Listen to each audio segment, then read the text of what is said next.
If you clicked on this video expecting to hear that your suffering has a higher purpose, that pain is the universe's way of teaching you something profound, or that embracing your struggles will unlock some hidden version of yourself, you clicked wrong. This is not that video. The self-help industrial complex has been selling you the same lie for decades. Suffer now, grow later. No pain, no gain. What doesn't kill you makes you stronger. Here's what they don't tell you. Most suffering is completely unproductive. Most pain leads nowhere. The idea that you need to romanticize your misery to function better is not wisdom, it's marketing. This channel does not promise transformation. It does not promise meaning. What it promises is operational capacity under discomfort, the ability to function when everything is bad, not because suffering is noble, but because paralysis is worse. The no pain, no gain fallacy. The phrase no pain, no gain comes from exercise. It was never meant to be a life philosophy. But now people think all suffering is productive, that if you're not in pain, you're not growing. This is nonsense. Most human suffering is not the kind that builds anything. Chronic pain doesn't make you stronger. A toxic relationship drains you. A soul-crushing job destroys your capacity to function. Not all pain is the same. Most of it is just noise. How much of your suffering actually led to something useful? The breakup that lasted 2 years too long. The project you stayed in out of sunk cost fallacy. The friendships you maintained because you felt obligated. None of that was growth. That was waste. If suffering automatically produced growth, hospitals would be full of enlightened people. Prisons would be monasteries. War zones would be universities of the soul. They're not. Suffering, by default, is just suffering. Growth is the exception, not the rule. Suffering is not a tool. It's the default state. This project is built on a premise. Life has a structural negative bias. Suffering is more likely than pleasure. That's not pessimism for aesthetics. That's Schopenhauer. That's David Benatar. That's the structure of conscious experience. You don't need to seek suffering. It's already here. You're already uncomfortable, already dealing with uncertainty, loss, frustration, physical decline, existential dread. The default state is not comfort. So when someone tells you to embrace suffering, they're really saying, romanticize your baseline condition. Pretend the thing crushing you is your ally. Let's not confuse coping mechanisms with truth. The Agimas Project does not ask you to embrace suffering. It asks you to function despite it. Big difference.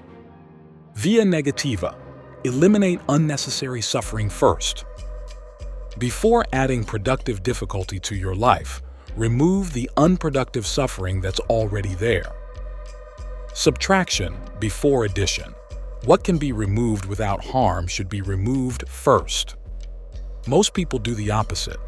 They optimize routines while staying in destructive relationships. They add morning meditation while keeping jobs that drain them. That's backwards.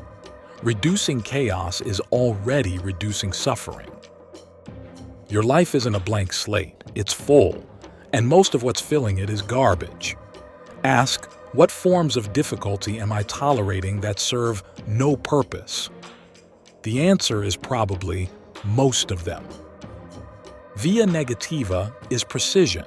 Your capacity is finite and most things don't deserve it. Clear the dead weight. Then, and only then, consider what productive discomfort might be worth adding. Functional pain versus unproductive pain. Not all suffering is equal. Some pain is signal, some is noise. Functional pain, lifting weights, learning something demanding, having a necessary conversation, building skills. This pain has a clear relationship to an outcome. It's temporary, targeted, and produces adaptation. Unproductive pain, self-flagellation, staying in bad situations, working to exhaustion for validation. suffering as performance, suffering as identity. This just burns resources. Diagnostic question: if you stopped, would anything meaningful collapse? Or would you just lose social validation? Functional pain is private, boring, repetitive. Unproductive pain is loud, visible, performative. It needs an audience because the audience is the point. If your suffering requires witnesses to feel legitimate, it's probably not functional. The trap of adding suffering artificially. There's a subculture built around glorifying pain, hustle culture, grind mentality, waking at 4 a.m. because suffering early is supposedly virtuous. This is theater.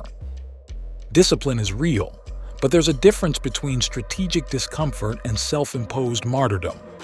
Strategic discomfort asks, what's the minimum effective dose of pain that produces the adaptation I want?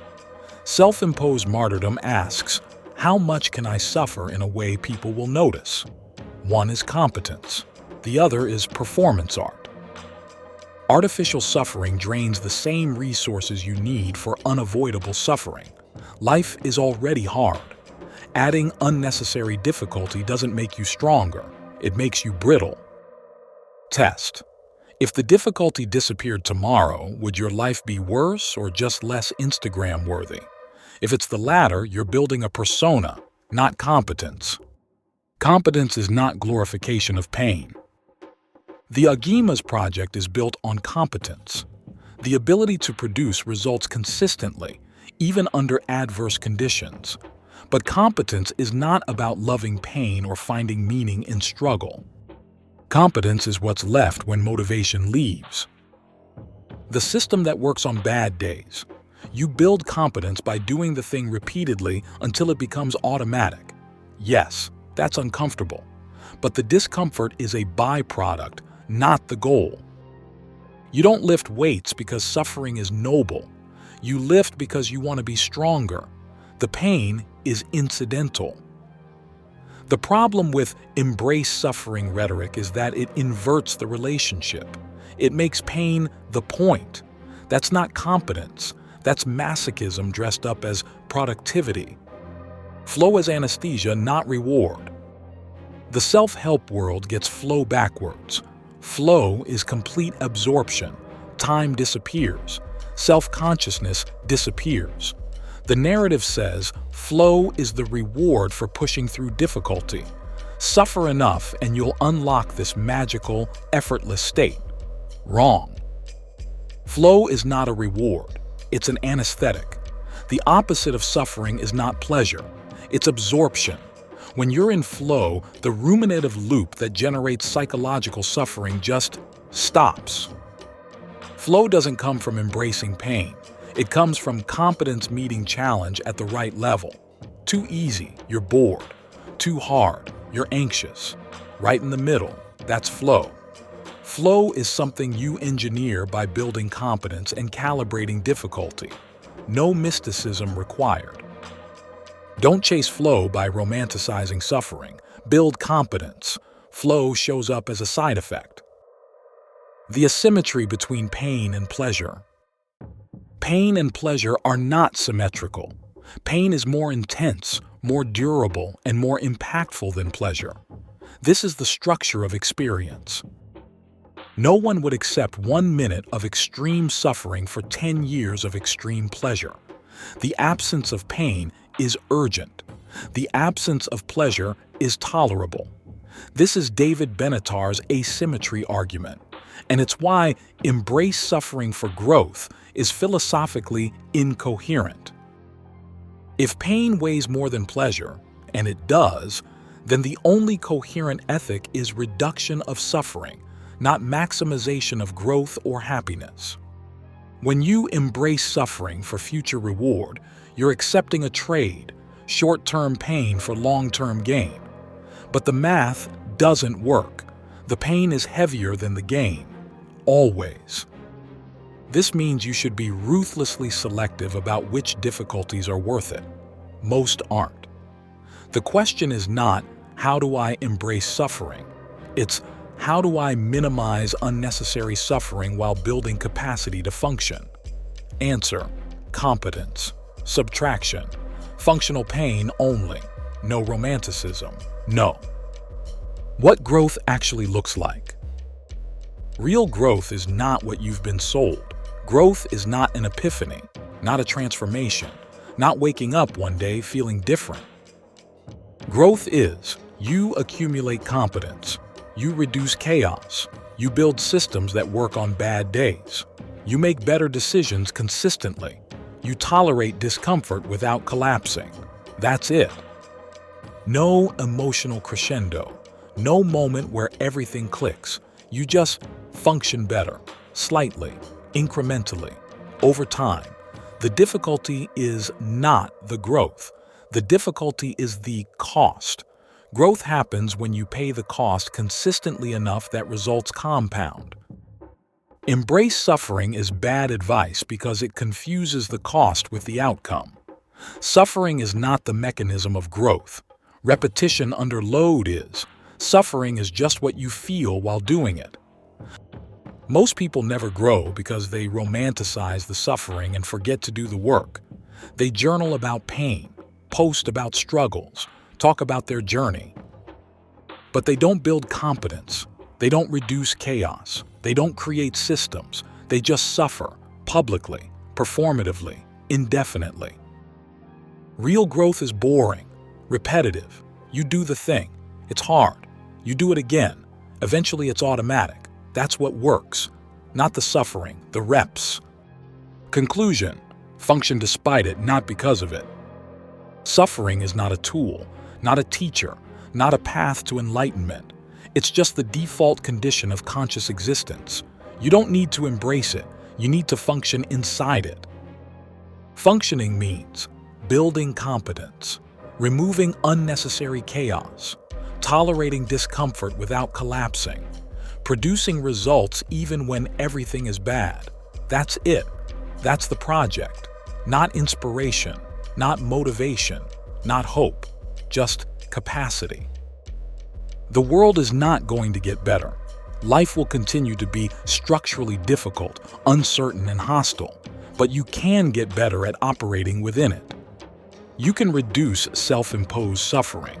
You can build systems that work even when you don't feel like working. You can function despite the conditions, not because of them. This is not the channel that says your pain has a purpose, that the universe is testing you, that everything happens for a reason.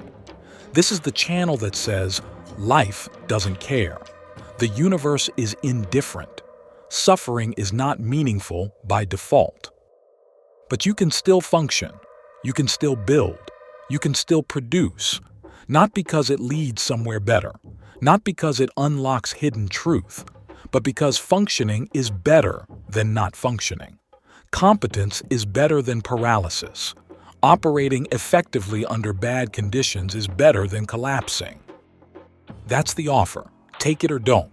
But stop waiting for your suffering to transform into something beautiful. It won't. So function. Anyway.